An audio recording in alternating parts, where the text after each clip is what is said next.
This video will walk you through the steps of adding a background and changing the text on your infographic. So you're going to want to start by going to the left-hand toolbar and clicking on the backgrounds icon. Here you'll see there are many different options for backgrounds. You can scroll through. It's important to pick a background that is going to enhance your infographic but not distract the reader. I have a lot of green in my background, so I want to pick something that is very simple, that won't be too crazy against the green color. I think the best way to see if a background is going to work is to try it by sticking it on your infographic. I like this one. I might try it out.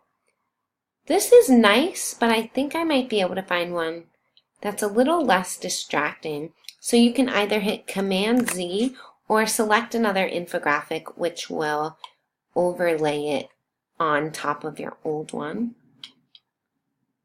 I'm going to try this one. I think I like this background. It's very simple but has a little tint in there.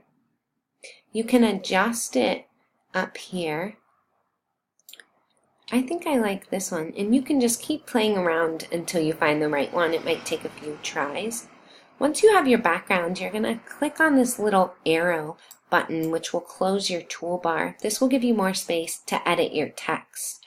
So to edit any text, you want to double click on it, which will highlight the text and bring up this toolbar on the top of your infographic. From here you'll see that you can change the color as well as the size and the font.